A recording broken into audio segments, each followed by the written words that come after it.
வணக்கம் நண்பர்களே, நம்ம சேனல் வினுவின் கதைகளுக்கு அனைவரையும் வரவேற்கிறேன். இதில் வரும் கதைகள், கவிதைகள் உங்களுக்கு அனைவருக்கும் பிடித்திருந்தால் மறக்காமல் என் சேனலுக்கு சப்ஸ்கிரைப் செய்து எனக்கு ஆதரவு தாருங்கள். என்ன நண்பர்களே, நம்ம காதல் தொடர்கதை என்னுயிர் நீயடா அதோட புது பகுதிக்காக ரொம்ப காத்துட்ருப்பீங்கன்னு நினைக்கிறேன். சரிங்க, கதைக்குள்ளே செல்வோமா? இந்த விடியல் நிவேதாவிற்கு அவளுடைய கனவை அடைய ஆரம்பமாகும் விடியலாகும். ஆம், இன்று முதல் CA பயிற்சி செல்கிறாள். இப்போது ஸ்டடி ஹாலிடே, அதனால் 9 மணி முதல் 3 மணி வரைக்கும் செல்வாள்.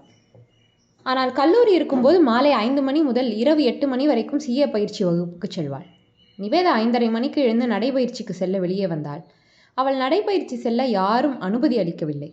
ஆனால் நடைபயிற்சி செல்வது எனக்கு நன்றாக உள்ளது, ஒரு அரை மணி நேரம் மட்டும் செல்கிறேன் என்று கூறி இன்று முதல் செல்கிறாள். அவள் கதவை திறந்து வெளியே வரும்போது பக்கத்து வீட்டிலிருந்து அதியும் நடைபயிற்சி செய்ய வெளியே வந்தான். இருவரும் காலை வணக்கத்தை தெரிவித்துவிட்டு நடைபயிற்சி செய்ய கொஞ்சம் அருகில் இருக்கும் பூங்காவிற்கு சென்றனர். அதி நிவேதாவிடம், இன்னைக்கு நீங்கள் CA கோச்சிங் போகிறதா உங்கள் அண்ணா சொன்னார், ஆல் தி பெஸ்ட் என்று கூறினான். அவளும் தேங்க்ஸ் என்று கூறிவிட்டு தாரா பாப்பாவை பற்றி கேட்கிறாள்.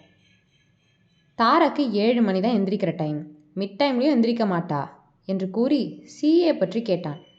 CA பற்றி எனக்கு அவ்வளவா தெரியாது, நீங்கள் சொல்லுங்க கேட்கலாம் என்று கேட்டான். இந்த தகவல் உங்களுக்கு யூஸ் ஆகலாம் நண்பர்களே, அதனால் எனக்கு தெரிஞ்சதை நான் சொல்லியிருக்கேன். CA 12வது முடித்து டிரெக்டாக பண்ணலாம், இல்லைனா டிகிரி முடிச்சிட்டும் பண்ணலாம். 12வது முடிச்சுட்டு ஃபவுண்டேஷன் கோர்ஸ் பண்ணியிருக்கலாம். டிகிரி முடிச்சுட்டு பண்ணால் ஃபவுண்டேஷன் பண்ண தேவையில்லை, இன்டர்மீடியட் கரெக்டாக பண்ணலாம். முதல் ரெஜிஸ்டர் பண்ணணும், அதுக்கப்புறம் தான் எக்ஸாம் எழுத முடியும். எக்ஸாம் வர்றதுக்கு 4 மாதம் முன்னாடியே ரெஜிஸ்டர் பண்ணியிருக்கணும். ஃபவுண்டேஷன் கோர்ஸ் 12 முடிச்சுட்டு ஒரு கோச்சிங் கிளாஸ் போகணும். ஃபவுண்டேஷன் கோர்ஸில் மொத்தம் 4 சப்ஜெக்ட் இருக்குது. Fundamentals of accounting, mercantile laws, general economics, quantitative aptitude. 4 பேப்பருக்கும் 100 மார்க்கு. அதில் ஒவ்வொரு பேப்பர்லேயும் மினிமம் 40 மார்க் எடுக்கணும். 4 பேப்பருக்கு 160 மார்க் எடுத்தால் பாஸ், இல்லை ஓவரால் 200 மார்க் எடுக்கணும். இதுக்கு மைனஸ் மார்க் 0.5 இருக்குது.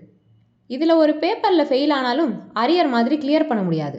4 பேப்பரும் திரும்பியும் எழுதணும். இதுக்கு ஃபீஸ் பே பண்ணணும். எக்ஸாம் ஜூன் டிசம்பர் 2 மாதத்தில் வரும். நமக்கு எதில் எழுதணும்னு தோணுதோ அதில் எழுதலாம். ஃபவுண்டேஷன் கோர்ஸில் 4 மாதம் முன்னாடியே ரெஜிஸ்டர் பண்ணியிருக்கணும்.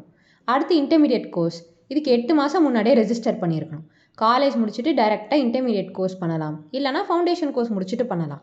இதில் 2 குரூப் இருக்குது. 2 குரூப்பையும் ஒட்டுக்காக கிளியர் பண்ணலாம், இல்லைனா தனித்தனியாக கூட கிளியர் பண்ணலாம். இதில் ஒரு குரூப் பண்ணிட்டா ரெஜிஸ்டர் பண்ணியிருக்க ஆடிட்டர்கிட்ட 2.5 வருஷம் ட்ரைனிங் போகணும். 2 குரூப்பும் பண்ணிட்டா ஓரியன்டேஷன் கிளாஸ் அட்டன் பண்ணணும். ஆடிட்டர்கிட்ட ட்ரைனிங் போகும்போது நமக்கு உதவித்தொகை தருவாங்க. ஃபைனல் எக்ஸாம், ஆடிட்டர் நம்ம திறமையை பார்த்து சர்டிஃபிகேட் தருவாங்க.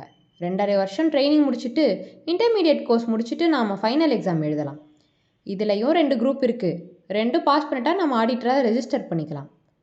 ICAI தான் ரெஜிஸ்டர் பண்ணணும். அதில் ரெஜிஸ்டர் பண்ணி நமக்கு தேவையான புக்ஸ் வாங்கிக்கலாம்.